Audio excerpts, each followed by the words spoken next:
Hello everyone, good morning. সবাইকে স্বাগত জানাই আরও একটি নতুন ভিডিওতে। আশা করি সবাই খুব ভালো আছো, আমিও খুব ভালো আছি। সবার প্রথমেই একটা বিষয় ক্লিয়ার করছি, আমি বরাবরই বলেছি যে আমার থেকে শেখবার মতন কিছু নেই। আমি যা করি সারাদিন সেটাই ভিডিও করছি। যারা নতুন আছো তাদের আমার এতটুকুই বলার, প্রথমে বোঝো তোমার কি প্রয়োজন, ঠিক করো কি তুমি জানো আর কি কি তুমি জানো না, তারপর সেটাকেই চ্যাপ্টার অনুযায়ী মন থেকে পড়ো, রিভিশন করো, সাথে মক অবশ্যই দাও। আমি মনে করি আমরা প্রত্যেকেই প্রত্যেকের থেকে আলাদা, আমাদের প্রত্যেকেরই একটা নিজস্বতা রয়েছে, তাই আমাদের প্রত্যেকের পড়ার ধরনটাও আলাদাই হবে। আসল কথা হলো এটাই, পড়াশুনো করতে হবে। যাই হোক, এবার আমার কথা বলি। আগের দিন যেগুলো আমি ঠিক করেছিলাম তার মধ্যে যেটা হয়নি, সংবিধান রচনার ঐতিহাসিক প্রেক্ষাপট, সেটা আমি আজকে সকালে শেষ করব। তারপরে মধ্যত্তর যুগে ভারত, শুঙ্গ বংশ, সাতবাহন, কুষাণ বংশ পড়ব। দুপুরবেলা আলো পড়ব। তারপরে ম্যাথ আর রিজনিং রাত্রেবেলা করব।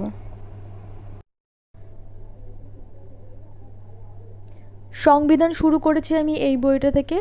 এই বইটা আমার বেশ ভালো লেগেছে, কারণ এই বইটাতে অনেক বেশি ডিটেলস দেওয়া রয়েছে। জানি এটা পুলিশের পরীক্ষার জন্য দরকার নেই এতটা পড়ার, কিন্তু তবুও আমার রিডিং পড়তে ভালো লাগে, ডিটেলস পড়তে ভালো লাগে। তারপর যেটা আমার দরকার, যেটুকু আমার প্রয়োজন, সেটুকুই আমি মাথায় রাখি।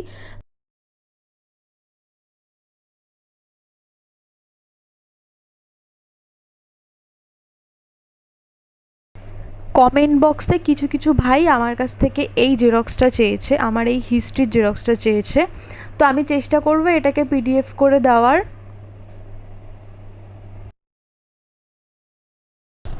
আর যারা বলছো ভিডিও না করে মন দিয়ে পড়াশুনো করতে, হ্যাঁ মানছি, একদম ঠিক কথা বলেছো। কিন্তু দিনের মধ্যে কিছু ঘন্টা আমি বা আমার মতো অনেকেই শর্ট ভিডিও রিলস দেখে কাটিয়ে দিই, সেই সময়টাকে কাজে লাগছি। আর দেখো, দিনের মধ্যে 7 থেকে 8 ঘন্টার বেশি পড়াশুনো করা আমার স্বভাব বিরুদ্ধ। পজিটিভ কমেন্টে মোটিভেট হচ্ছি, নতুন নতুন পজিটিভ মানুষের সাথে পরিচিত হচ্ছি। সত্যি কথা বলতে আমার জীবনের ফ্রাস্ট্রেশন কমছে।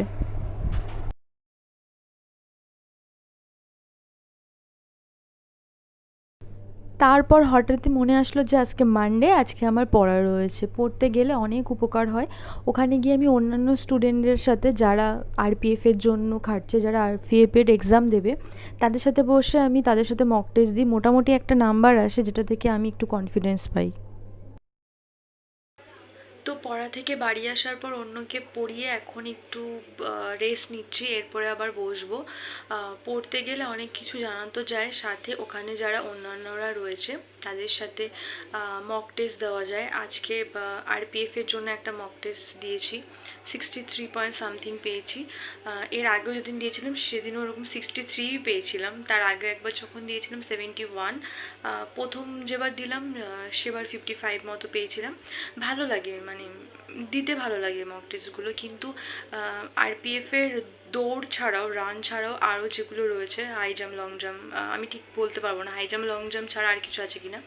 তো ওইগুলো আমার কাছে একটু কঠিন মনে হয়, কারণ আমি ওগুলো কোনো দিনও করিনি, কোনো দিনও লাফালাফি এগুলোর মধ্যে ছিলাম না।